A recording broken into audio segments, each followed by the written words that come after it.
Hello, my friends. Welcome to the show. This is the place where we share ideas and strategies on how to advance in your life, business, and career by using the knowledge and skills you already have.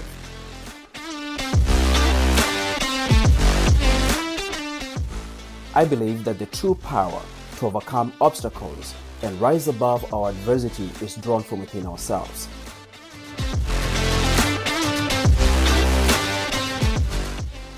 Developing belief in self and building self-confidence is an absolute must for every person who wants to live an impactful life. I'm your host, Isaac Wambua, and I'm honored to be your coach today.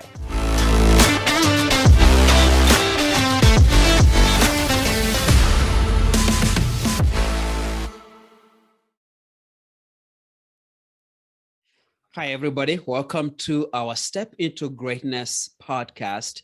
And this is a show where we share stories on how to step into your greatness in whichever capacity that you're in, whether you are an entrepreneur, a business owner, a student, young, older, it doesn't matter what it is. So we just want to know how you can step into greatness and share some ideas with you. And today I have a great person, really, really great on the show. Her name is Fiona, and Fiona is a resilience coach. And I believe each one of us needs a dose of that. So Fiona will be sharing her story of entrepreneurship and how she has been able to overcome some of the challenges in her life and how she's making a difference in the world. So welcome to the show. So Fiona, welcome to our show. Thank you very much. Thank you for having me. Yeah, you're so welcome. So let's get into it. Tell us, who are you and what really drives you? So I'm Fiona from Melbourne, Australia, and I am a resilience coach and inspirational speaker. And what drives me is my capacity to help others. And I think I didn't really know what my path in life was when I was quite young, and I was faced by this barrier of I was born legally blind, and so the expectations of others quite often gets piled on you when you sort of think, there's not a lot of expectation for somebody with a disability to step into their greatness, really. And that's really disappointing. But I was lucky in the sense that I am maybe quite a stubborn person, maybe. And I thought, like having a disability is not going to stop me from doing the things that I want to do. And in actual fact, it gives me the power to be able to share my story with others and hopefully inspire them to build resilience and overcome the challenges in their lives as well. And so that's how I help others step into greatness. Fantastic. And I know you are making a big difference. And I like the part of being a little bit stubborn. Sometimes we need that so we can go after the things that we want to accomplish. Because like you might have experienced, almost everybody has an opinion about what you want to do. And sometimes when probably your family or your close friends feel like you have a disability or you're not good enough in some areas, they want to protect you and shield you. So you need to have a little bit of stubbornness to go after those dreams. So in our show, like we shared before we got into this recording, we operate with the premise that anybody can be great. Anyone can be great. So what does greatness mean to you, and why should everyone pursue it? I think greatness is being able to look back on life and say, you know what, I did it and I did it well and I don't have any regrets. And I think we all should be looking somewhat forward and thinking, okay, well, what can I do today that's going to tick that box? And it might be a small thing, it might be a big thing, but to be able to live your life, to be able to say, you know what, I'm putting in 100%. I haven't woken up today and gone, oh, whatever, I'll do it tomorrow. It's too hard, and just put everything into the too hard basket and go and do something else that's easy. Mm-hmm. To actually push yourself a little bit, to challenge yourself, and, to take those chances, because even if things don't turn out quite the way you expect, mm-hmm. they will turn out in a way that you're going to learn something from that experience. And I think, it's something that I've always sort of, pondered upon, in the sense of what would it be like if I didn't do all of those things? Mm. And I think, being able to look back and go, okay, well, I've learned from experiences, and experiences is what thrives and what makes us, I guess, makes us tick. Yeah. And so the more of those that we can have, it's not necessarily about, I don't know, like, having lots of material possessions or, whatever. Like, I mean, it's about experiencing life. And I think to be great, you just need to experience life in whatever capacity that brings, forward to you.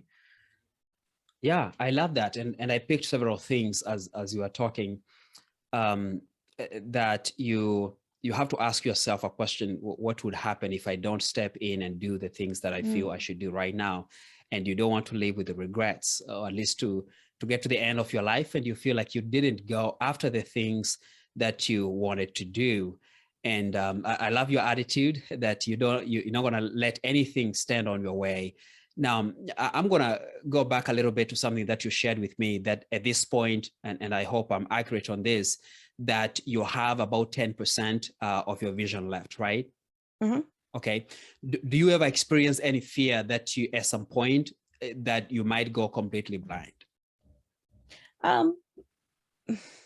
Look, it's a possibility, but it's Mhm. not something that I tend to spend a lot of time and energy on, because at the end of the day, it's not something I have control over. Yeah. Like, I Yep. mean, I have control over it in the sense of, living a healthy lifestyle, trying not to get too stressed out, just looking after myself in general. But having said that, it's one of those things that if I was always worried about the bad things that were going to happen, I'd never focus on the good things that are going to happen.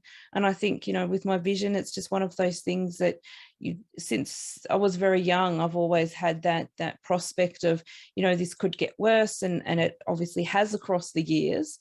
And it's about being adaptable and about saying, okay, well, this is something that I have no control over. So why do I want to put energy into stressing about something that, something that I don't control? I may as well spend my time and energy on, getting as much time and experience into what vision I have left.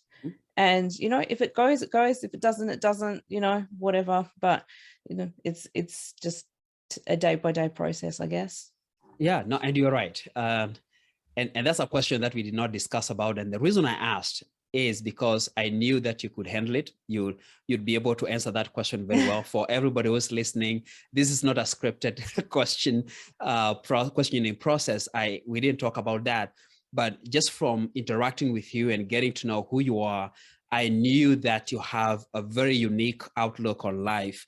And you said that, you asked the question, why focus on what's not working and not focus on the good things that are happening?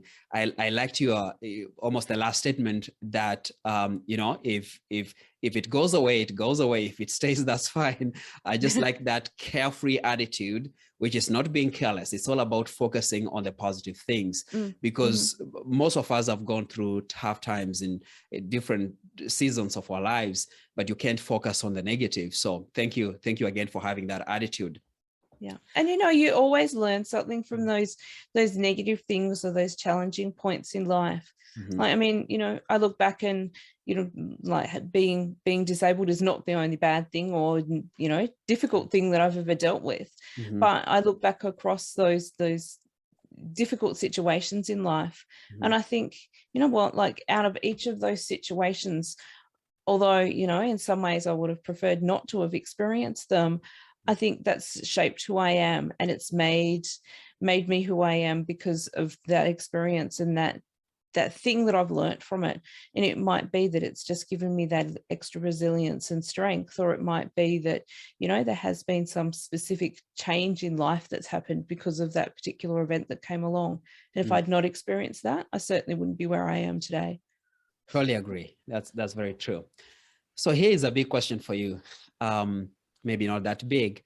What has been the highlight of your entrepreneurial life? Because right now, yes, you are a resilience coach, but you help people with a lot of things, of course, telling your story, speaking, and you take people through coaching as well, like that, and I mean life coaching. So what has been the highlight of your entrepreneurial life for the time that you've been doing it? I think just having the opportunity to see other people change, Mm-hmm. and that is so rewarding. Just being able to, I guess, share that journey with others, and to see the change that they have, created for themselves. And, yes, I've played a small part in that, but, at the end of the day, it's that person's personal growth journey. And I feel really honored to be involved in that process. And it's just so rewarding for me to see them achieve whatever goals that they've set out to achieve. And I think, that's really kicking goals, and that's what gives me the power and the confidence and the drive to keep going and doing this work. Yeah, yeah. Okay. So what was the biggest challenge that you faced in the beginning when you got into business? Oh, look, and I see this all of the time. Like, my biggest personal issue was I was so driven, and I just wanted everything to happen straight away. Like, I'm as a my as you may have picked up, I'm quite a, I wouldn't say impatient person, but because I am so driven, I kind of like expect results.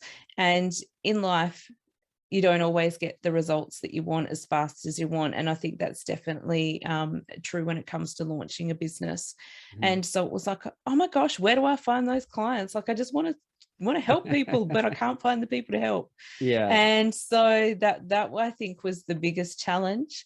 And I see new coaches going through that, every day. And I think just, it'll happen. Like, as long as you put in the effort and the time, it will just happen by itself. But yeah, that first client that was, yes, I want you to help me, was, just like someone had given me the winning lotto numbers, I think.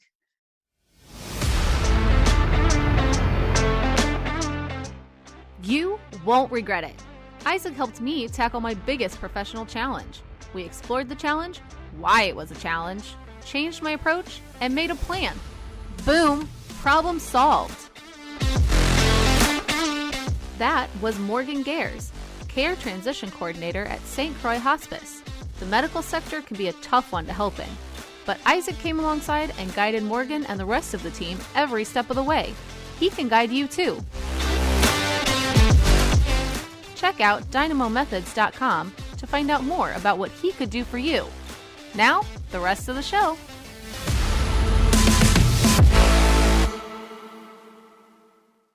Yeah, I totally agree with you. And I went through that, and I do coaching, and I've done this for 8 years now. And honestly, the first 2 years, it was kind of like a whirlwind, whereby I was so eager to coach and to train and to speak, and I wasn't getting enough people really to give me attention. And I don't blame them, because they didn't know who I was. I didn't have a track record, and I was a little bit impatient. Money was a factor as well. I really wanted to make as much money as possible. But when I got a taste of coaching, I knew the power behind coaching, how transformational it can be. And I wanted everyone to experience that. And of course, my marketing message was everybody who has a breath is good to be my client, which was a terrible strategy, because now I know there's something called niche. Everybody. Everybody. So long as, you have a breath and you look at me, we lock eyes, like, yeah, you can be my client. And that got me in trouble quite a bit. I remember that I got some clients, in my books, and I did all the coaching and I forgot to invoice them because I didn't have an invoicing system. So at some point I didn't have money to pay my bills, and I was like, yeah, that's really dumb. But as you grow as a business owner, you become smart, you have systems and processes, and you get to know how to qualify the people that you want to work with, and niche down so you can give them the best, as you give yourself the best. So thank you for sharing that. So here's my last question. Just like any other business owner, whether you're a coach, whether you're a financial advisor, or you're a speaker, or whether you do manufacturing, it doesn't matter what it is. We all experience some kind of challenges as we grow our businesses and our organizations. So what has been the biggest challenge and probably what's the biggest challenge that you are potentially facing right now as you grow your business? Right now, I am facing a little bit of time management time management stuff. And look, that's because I have decided to keep a full-time job in the background. Mm-hmm. So I do have a full-time job that I work for the Victorian government, Mm-hmm. and it wasn't full-time. And then, me doing all the things. And look, I know the value of saying no to people, and, taking my own, my own work-life balance. But at the same time, look, I just, we were very short-staffed in the government job. And I'm like, yeah, I'll just throw in that extra five hours a week and work full time just for a little while until this, this problem goes away. And that problem now has been sort of stretched out until sort of, the end of June. Oh, and wow. so, it's only 5 hours a week, but that 5 hours a week was that sort of chunk of time where I could dedicate solely to doing the admin kind of role of my business. And so now I'm kind of juggling all of the things and going, oh, okay, well, like I still want my balance of, being able to go to the gym and go to my dance class and do this and do that, still be coaching people, still be doing that full-time job, and still be sort of, functioning in my life and having some relaxation time and social sort of stuff, but also work out how I'm going to allocate that 5 hours of business time back into that mix somewhere. Yeah. So I'm just curious, what do you think needs to happen to help you get back your time, whether it's going to be the 5 hours or less, a little bit, so you're not too stressed out and you can afford to go for your dance classes and go to the gym and do all kinds of stuff? What do you think needs to happen? Yeah, I just needed to rethink a little bit about where I've decided to allocate. I guess my weekends is always pretty much free time. Like I don't tend to do a lot of coaching per se on weekends. I dedicate, especially weekend mornings to doing things like having a chat with you. And so I think, but that's pretty much the only thing that I do as a business operation on a weekend. The rest of the time is earmarked for social. And I think, I think there's an importance in sitting down and being able to take some time out and do some relaxation. But if it means that I'm just sitting around reading a book, for example, then, maybe I need to just go, you know what, I've made this decision for the next few months to help out at my government job and do that extra time. And so therefore, to actually then, I guess, instead of just going, oh, it's the weekend, I don't have any structure, I'll just see what happens, to actually structure some of that admin time into my weekend. Yeah, it looks like you have a solution for that. That's really good and intuitive. Sometimes we have to do, really we have to, but we decide to do some things, kind of stretching ourselves a little bit. They can eat into the weekend, especially when you are an entrepreneur. At the end of the day, you want to have a very good harmony between your business life, your work life, and your personal life. And I'm like you, I really value my weekends. Actually, I value my evenings and my mornings. I just to give you a glimpse of my morning, I always wake up at 5, sometimes 4:15, depending on what time I went to bed. And I have some things that I do in the morning, my morning routine, including spending time with my family. I have a 2-year-old daughter, and my son is now 2 months old. So that's a priority for me. And that means I don't book appointments before 9 a.m. That's just me. I don't compromise on that.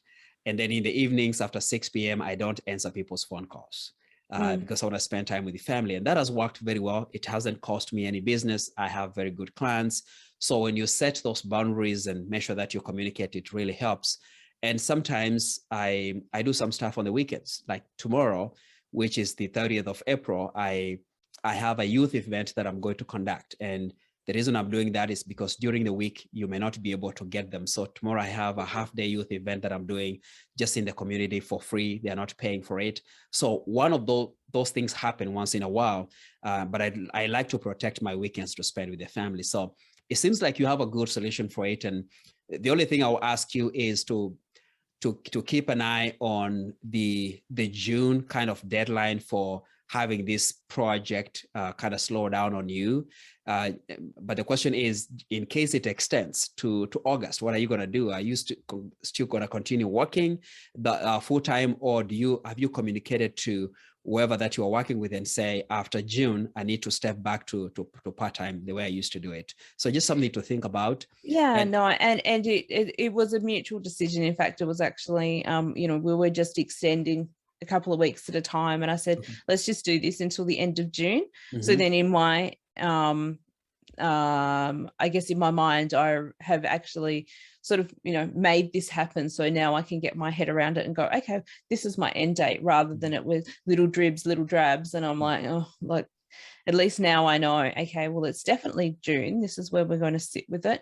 And look, the other thing is and I didn't realize that I was doing this until you mentioned your mornings thing. And, had you asked me, I'm not a morning person at all. But then I think about it, and I mean, it's 6 a.m. here in Australia on a Saturday morning, and I'm, fairly bright-eyed and bushy-tailed. And I sort of think, utilizing that morning space as well before I start my regular job is also something to look into. And, that's something that I can see potentially where I could utilize some time. And instead of, that's kind of, I guess, in essence, I'm generally awake quite early, but it's not productive time in the mornings. And so maybe that's the other answer, is to actually look at that and say, okay, well, maybe every morning, instead of that hour in the afternoon that I used to do that admin, actually put it to that productive time in the morning. So there's definitely options. I just need to sort of, work out that balance, I guess. And look, it's not to the point where I feel overwhelmed. I've not taken on too much responsibility. It's just a matter of, rejiggling stuff and actually, I guess, creating a new routine. Because at the moment, I sort of feel like I've not necessarily got a great routine in place. And I obviously like a bit of structure. Yeah, I love that. And again, like I said, you've self-diagnosed and you know what the solution is, and just give it a shot. What I've learned is not to try to be someone else.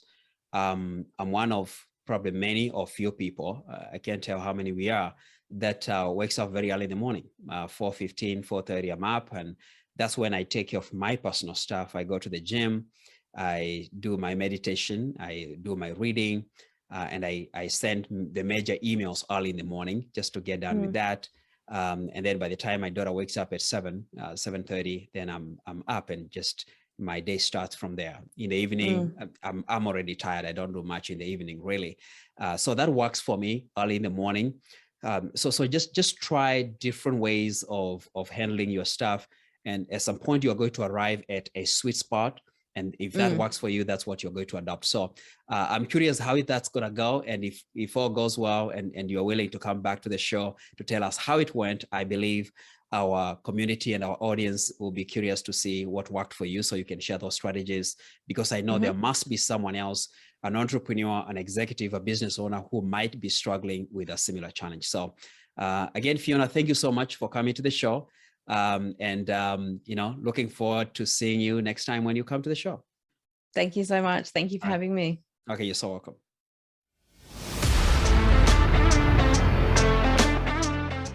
That was Isaac Wamboa, founder of Dynamo Methods. And if what he and his guests talked about sounds like a problem you're having too, stop by dynamomethods.com to find out more.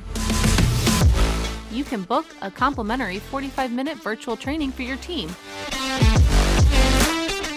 Or you can learn more about group workshops on team leadership, sales, communication, and much more. Don't wait. Let Isaac show you how to step into greatness today.